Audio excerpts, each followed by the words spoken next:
की आर्थिक स्थिति में खुद का भी हिस्सा शामिल हो, इसीलिए 10 साल की उम्र में अखबार बेचने वाला एक बच्चा आगे जाकर इंडिया का सबसे पहला बैचलर प्रेसिडेंट बनता है। वेल, यस, परिचय देना जरूरी है क्या? हम सभी जानते हैं, मैं बात कर रहा हूं दुनिया के महान scientist doctor APJ Abdul Kalam जी की, जिनकी बोली हुई हर एक बात दुनिया के लिए एक सीख है। लेकिन प्रेसिडेंट बनने का ये रास्ता इतना आसान उनके लिए नहीं था। एक मुस्लिम फैमिली से बिलोंग करने की वजह से उन्हें कई सारी मुश्किलों का सामना करना पड़ा, लेकिन इन मुश्किलों में उन्होंने अपने पंख फैलाकर सक्सेस की उड़ान भर के दिखाई। सिर्फ सक्सेस की नहीं तो इंडिया के कई मिसाइल्स और प्रोजेक्ट की उड़ान का भी वो कारण बन सके। तो कैसे उन्होंने इन सारे हालातों का डट कर सामना किया और कैसे लोग उन्हें इंडिया का मिसाइल मैन कहकर पुकारने लगे, इन्हीं सारे सवालों के जवाब और एपीजे अब्दुल कलाम की जिंदगी के कुछ माइंड ब्लोइंग किस्से मैं आज आपको सुनाऊंगा in today's video titled biography of doctor APJ Abdul Kalam. If you want to shine like sun, first burn like sun। दुनिया को ये सिखाने वाले इस सूरज का जन्म 15 अक्टूबर 1931 में रामेश्वरम के एक तमिल मुस्लिम फैमिली में हुआ था। पेशे से उनके पिताजी जैनुल आबदीन एक नाव चलाने वाले थे जो हिंदू तीर्थ यात्रियों को रामेश्वरम की सैर कराते थे, और उनकी माँ आशी अम्मा एक हाउसवाइफ थी। वैसे तो उनका घर छोटा था, लेकिन परिवार बड़ा था। घर में 4 भाई और एक बहन थी, जिनमें अब्दुल कलाम जी सबसे छोटे थे। अब जब परिवार बड़ा था तो घर में पैसे की समस्या होती रहती थी, इसीलिए घर की जमा पूंजी में खुद का हाथ देने के लिए अब्दुल कलाम ने केवल 10 साल की उम्र में पेपर बेचना शुरू कर दिया। लेकिन क्या ये सिर्फ एक ही रीजन था इस काम को करने का? वेल, नहीं, उन्होंने इस काम को भी सोच समझ कर चुना था। बचपन से ही कलाम जी को नॉलेज गेन करने की बहुत भूख थी, और इसीलिए कोई भी अखबार बेचने से पहले वो उस अखबार को पूरी तरह से पढ़ लेते थे। पर ऑफ कोर्स नॉलेज ढूंढने का ये रास्ता हमेशा से आसान नहीं था। एक गरीब मुस्लिम होने की वजह से उन्हें हमेशा कई डिफिकल्टीज का सामना करना पड़ा। उनमें से एक डिफिकल्टी तो उनके बचपन की है कि जब वो 5वीं कक्षा में थे तब वो उनके बेस्ट फ्रेंड रामनाथा शास्त्री, जो एक रुड़वाड़ी हिंदू ब्राह्मण फैमिली से बिलोंग करते थे, अब्दुल कलाम जी उनके साथ पहली बेंच पर बैठा करते थे। और एक दिन उनके स्कूल में एक नए टीचर आए और एक मुस्लिम को एक ब्राह्मण के साथ देखकर वो चौंक गए। उन्हें दोनों का एक साथ बैठना पसंद नहीं आया और उन्होंने कलाम जी को लास्ट बेंच पर बैठने के लिए कहा। लेकिन क्या उस लास्ट बेंच पर बैठना उन्हें जिंदगी में पीछे छोड़ने वाला था? नहीं, क्योंकि उन्होंने ये ठान ली कि लास्ट बेंच पर बैठकर वो दुनिया को बदल कर दिखाएंगे। और शायद इसीलिए वो हमेशा कहते थे कि the best brains of the nation may actually be found on the last benches of the classroom. और ऐसे ही कई लाइफ लेसन्स जीते जी सीख कर अब्दुल कलाम आने वाली पीढ़ी के लिए छोड़ गए। लेकिन उनके लाइफ के ये लेसन्स और 2020 तक इंडिया को एक डेवलप्ड कंट्री बनाने का जो सपना था, वो आने वाली पीढ़ी कहीं ना कहीं भूल रही है। एंड जस्ट इमेजिन, एक ऐसे इंसान जिनके पास इतना वेल्थ ऑफ नॉलेज था, उनके लाइफ लेसन्स को अगर आप भूलोगे, आप अपनी जिंदगी में कितने पीछे जा रहे हो। सो नॉट टू वरी, आप वो सभी लाइफ लेसन से सीख ग्रहण कर सकते हो कुकू एफएम ऐप के जरिए। मैं बताऊंगा कैसे। यहां पर आपको डॉक्टर एपीजे अब्दुल कलाम जैसे ही कई और इंस्पिरेशनल और सक्सेसफुल लोगों के बायोग्राफीज मिलेंगे, जिन्हें आप ऑडियो फॉर्मेट में सुन सकते हो, अपने लाइफ में, अपने बिजी लाइफ में मल्टीटास्क करते हो। इसके साथ ही इसमें और भी जॉनरास अवेलेबल है, जैसे self improvement, motivation, knowledge, financial education, history, science fiction और भी बहुत बहुत कुछ, जो सब आप हिंदी लैंग्वेज जैसी रीजनल लैंग्वेज में भी सुन सकते हो। इंडिया के इस लीडिंग ऑडियो पॉडकास्टिंग प्लेटफॉर्म का सपना सिंपल है, इंडियंस को वो अनगिनत टॉपिक्स और सब्जेक्ट्स की नॉलेज ग्रहण करना पॉसिबल करवा पाना। और इसीलिए इनके पास 1000 घंटे से भी ज्यादा कंटेंट, एजुकेशनल कंटेंट की लाइब्रेरी मौजूद है। अब फ्रेंड्स, नॉर्मली आप इस ऐप का सब्सक्रिप्शन 1 ईयर का 399 रुपीज में खरीदोगे, बट क्योंकि आप एक गेट सेट फ्लाई फैमिली के मेंबर हो और गेट सेट फ्लाई और कुकू एफएम ने मिलकर इंडिया में नॉलेज को बढ़ाने की पार्टनरशिप ली है, इसीलिए अगर आप हमारा कोड GetSet50 यूज करोगे तो आपको तुरंत 50% ऑफ मिलेगा। मतलब 199 रुपीज पर ईयर में इस नॉलेज बढ़ाओ प्लेटफॉर्म की membership. And this truly may be one of the greatest investments that you will make on yourself. So click on the link in the description and go download now, because only for first 250 users this code will be active. अब friends, specially last bench पे बैठने वाले लोग, मैं आपको बताना चाहता हूं अब्दुल कलाम के लाइफ की एक बहुत ही इंटरेस्टिंग कहानी। क्लास के उसी लास्ट बेंच पर बैठकर उन्होंने अपना एक गोल बनाया था, फाइटर पायलट बनाने का गोल। और ये गोल बना था उनके गुरु की वजह से। एक दिन उनके टीचर मिस्टर शिवा सुब्रमण्यम अय्यर उनकी कक्षा को चिड़िया कैसे उड़ती है वो सिखा रहे थे, लेकिन 25 मिनट तक समझाने के बाद भी किसी के पल्ले कुछ नहीं पड़ रहा था। और इस पर अय्यर जी ने एक सिंपल सा सोल्यूशन निकाला।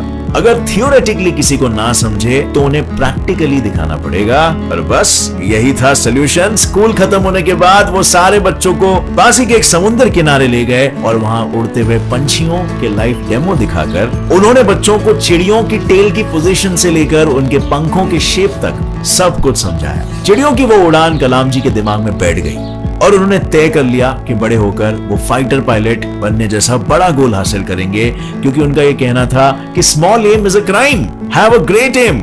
लेकिन अपना सपना पूरा करने की रेस में वो हार गए। हुआ ये कि अपने सपने को पूरा करने के लिए 1955 में उन्होंने मद्रास इंस्टीट्यूट ऑफ टेक्नोलॉजी में एरोस्पेस इंजीनियरिंग इस फील्ड में एडमिशन लिया। अब इंजीनियरिंग थी तो प्रोजेक्ट तो मिलेगा ही, सो उन्हें भी लो लेवल अटैक एयरक्राफ्ट बनाने का प्रोजेक्ट मिला। लेकिन सबमिशन के दिन जब उन्होंने अपना प्रोजेक्ट सबमिट किया तो प्रोफेसर को उनका ये मॉडल पसंद नहीं आया। उन्होंने कलाम जी को नया मॉडल बनाने के लिए कहा। अब अगर नया प्रोजेक्ट बनाना हो तो कम से कम 1 मंथ तो लगेगा ही। ये सोचकर कलाम जी ने प्रोफेसर से 1 महीने का समय मांगा। लेकिन क्या आज तक किसी की टीचर ने 1 महीने का समय दिया है? मुझे तो नहीं मिला कभी जिंदगी में भाई। उनके प्रोफेसर ने इतने समय के लिए साफ मना कर दिया और कहा कि 3 दिन है तुम्हारे पास, सिर्फ 3 दिन। मुझे नया मॉडल बना कर दो वरना अपनी स्कॉलरशिप भूल जाओ। ये सुनते ही कलाम जी के होश उड़ गए। एंड क्या कम समय में ये प्रोजेक्ट को कंप्लीट करना कलाम जी को रोकने वाला था? नहीं, स्कॉलरशिप छीन जाने के डर से कलाम सर ने 3 दिन बिना सोए दिन रात इतनी मेहनत की कि जब 3 दिन बाद उन्होंने मॉडल पेश किया तो उनके प्रोफेसर चकित रह गए। उनके इस मेहनत पर प्रोफेसर ने उनसे एक बात कही, मुझे पता था कि 3 दिन में नया एयरक्राफ्ट बनाना पॉसिबल नहीं है, लेकिन स्कॉलरशिप छीन जाने की जुनून की वजह से तुमने इसे पॉसिबल किया। और इस इंसिडेंट से कलाम जी को एक बात समझ आ गई, to succeed in your mission you must have single minded devotion to your goal. आखिर उनके इंजीनियरिंग खत्म होने के बाद अपना सपना पूरा करने का एक अवसर उन्हें इंटरव्यू के रूप में आया, जो था इंडियन एयरफोर्स ऑफ देहरादून। इसका इंटरव्यू, लेकिन जैसे मैंने पहले कहा, उनका ये सपना अधूरा रह गया, क्योंकि इस इंटरव्यू में 25 लोगों में से सिर्फ 8 लोगों को ही चुना गया। और पता है कलाम जी कौन सी पोजीशन पर थे? 9th। सिर्फ एक पोजीशन की वजह से उनका ये सपना ही रह गया। ये इंसिडेंट उनके लिए एक बहुत बड़ी सीख थी। इसीलिए इस इंसिडेंट को कलाम जी ने अपनी my journey transforming dreams into action इस ऑटोबायोग्राफी में लिखा है, जिसकी सीख में वो कहते हैं, it is only when we are faced with failure do we realize that these resources were always there within us. We only need to find them and move on with our lives. चाहे अपनी निजी उड़ान में वो पीछे रह गए हो, लेकिन उनके इस मंत्र की वजह से वो पूरे इंडिया को सक्सेस की उड़ान देने वाले थे। जब उनका इंडियन एयरफोर्स में सिलेक्शन नहीं हो पाया, तब उन्होंने 1958 में defence research and development organisation को ज्वाइन कर लिया। DRDO ज्वाइन करने के कुछ साल बाद ही उन्हें विक्रम साराभाई जी के Indian National Committee for Space Research INCOSPAR में प्रमोट कर दिया गया, जहां पर उनका पहला मिशन था इंडिया के पहले रॉकेट की उड़ान भरना, क्योंकि उनका मानना था the country doesn't deserve anything less than success from us. वैसे तो ये रॉकेट केरला के थुम्बा गांव से लॉन्च होने वाला था, लेकिन शुरुआती स्टेज पर होने के कारण इनकोस्पार के पास ना कोई वर्कशॉप था, ना ही कोई रिसर्च फैसिलिटी। इस पर अब्दुल कलाम जी ने कहा, we should not give up and we should not allow the problem to defeat us. और फिर क्या था, उन्होंने थुम्बा गांव के एक पुराने चर्च को अपना वर्कशॉप बना लिया और उसी चर्च के बिशप के घर को अपना ऑफिस बना लिया। और आखिर में जैसे तैसे करके उन्होंने रॉकेट को पूरी तरह से बना लिया, लेकिन यहाँ पर उनकी मुश्किलें खत्म नहीं हुई। रॉकेट के पार्ट्स को लॉन्च पैड तक लेके जाने के लिए उनके पास कोई साधन नहीं था, तो उन्होंने सारे पार्ट्स बैलगाड़ी और साइकिल की मदद से लॉन्च पैड तक पहुंचाया। इतने मुश्किलों के बाद 21 नवंबर 1963 में इस रॉकेट को लॉन्च करके इंडिया ने स्पेस की तरफ अपना पहला कदम रखा। लेकिन जिस इंसिडेंट से एपीजे अब्दुल कलाम जी का नाम मिसाइल मैन पड़ा, वो एक सक्सेस नहीं, वो एक फेलियर था। साल 1969 में कलाम जी इसरो में इंडिया के पहले satellite project satellite launch vehicle SLV के प्रोजेक्ट डायरेक्टर थे। 10 साल के खून पसीने की मेहनत के बाद उन्होंने इस रॉकेट को खड़ा किया। प्रोजेक्ट के समय 1976 में कलाम जी के पिता की मौत हो गई और फिर भी वो अपने लक्ष्य से भटके नहीं। उन्होंने इस प्रोजेक्ट को निजी जिंदगी से ऊपर रखकर कंप्लीट किया। लेकिन जब अगस्त 1979 को इसे लॉन्च किया गया तो सेकेंड स्टेज में कुछ टेक्निकल इश्यूज की वजह से रॉकेट बंगाल की खाड़ी में गिर गया।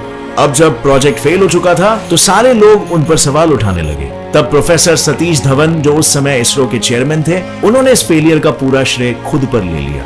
उनके इस लीडरशिप की तारीफ करते हुए कलाम जी हमेशा कहते हैं, leader must have a vision and passion and not be afraid of any problem. Instead he should know how to defeat it. Most importantly he must work with integrity.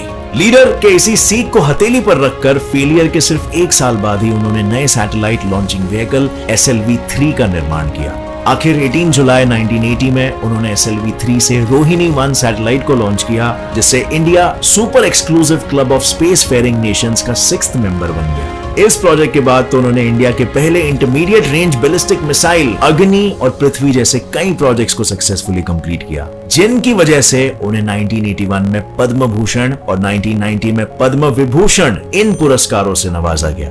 लेकिन जिस काम के लिए उन्हें 1997 में भारत रत्न से नवाजा गया था, वो था पोखरण 2।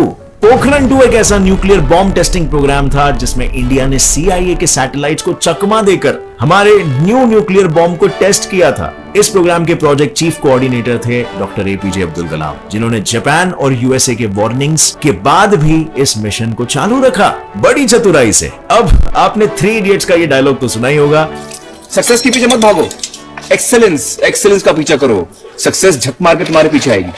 इसका बेस्ट एग्जाम्पल है APJ अब्दुल कलाम। 41 इयर्स तक भारत की सेवा करने के बाद जब 1999 में कलाम जी DRDO से रिटायर हुए, तब रिटायर होने के 3 साल बाद ही उनको भारत का प्रेसिडेंट बनने का प्रपोजल आया। अब ये हुआ कैसे? मैं आपको बताता हूँ। रिटायर होने के बाद 2001 में कलाम सर अन्ना यूनिवर्सिटी में पढ़ने लगे। एक दिन लेक्चर लेने के लिए जब वो यूनिवर्सिटी पहुंचे तो उन्हें एक कॉल आया, जिस पर उन्हें कहा गया कि प्राइम मिनिस्टर आपसे बात करना चाहते हैं। पर ये कॉल कोई मजाक नहीं था, क्योंकि कॉल पर उनसे बात करने वाले शख्स थे अटल बिहारी वाजपेयी, जिन्होंने कॉल उठाते ही कलाम जी से कहा, आपके लिए हमारे पास एक इंपॉर्टेंट न्यूज है। हमें ऐसा लगता है कि भारत को आप जैसे राष्ट्रपति की सख्त जरूरत है। और ये बात कलाम सर के लिए एकदम अविश्वसनीय थी, और इसीलिए उसका जवाब देने के लिए उन्होंने वाजपेयी जी से कहा कि मुझे बस 2 घंटों की मोहलत दीजिए। और उन 2 घंटों में उन्होंने विचार किया इंडिया को 2020 तक डेवलप करने का। वो ये सपना हमेशा से देख रहे थे, उस सपने को पूरा करने का ये सुनहरा अवसर था। और फिर 2 घंटे बाद उन्होंने जो जवाब दिया, उससे 25 जुलाई 2002 में वो इंडिया के 11th राष्ट्रपति बन गए। राष्ट्रपति होने के बाद भी उन्होंने अपने टीचिंग के ड्रीम को नहीं छोड़ा था। उन्हें जब भी समय मिल जाता वो स्टूडेंट्स को पढ़ाने के लिए चले जाते थे। टीचर्स डे के एक इंटरव्यू में उन्होंने कहा था, अगर लोग मुझे एक अच्छे शिक्षक के रूप में याद करते हैं तो ये मेरे लिए सबसे बड़ा सम्मान होगा। उन्हें टीचिंग के प्रोफेशन से इतना लगाव था कि आखिर तक उन्होंने अपने इस प्रोफेशन का हाथ नहीं छोड़ा, क्योंकि 27 जुलाई 2015 के दिन जब हार्ट अटैक की वजह से वो गिर गए, तभी भी वो शिलोंग के इंडियन इंस्टीट्यूट ऑफ मैनेजमेंट में पढ़ाने के लिए ही आए थे। इतना ही नहीं, मरने के बाद उनके अंतिम संस्कार में भी 3,50,000 से ज्यादा लोग शामिल थे, जिससे पता चलता है कि वो सिर्फ मिसाइल मैन ही नहीं बल्कि पीपल्स प्रेसिडेंट, कलाम चाचा और इन जैसे कई रूपों में इंडियंस के दिल में बसे थे।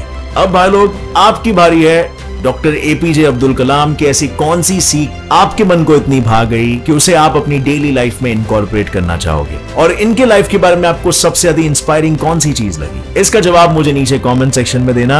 और हाँ फ्रेंड्स, जाने से पहले कुकू FM ऐप को डाउनलोड करना मत भूलना। फर्स्ट 250 लोगों के लिए GetSet50 कोड यूज करने पर उन्हें 199 रुपीज पर इस वेबसाइट की मेंबरशिप मिलेगी।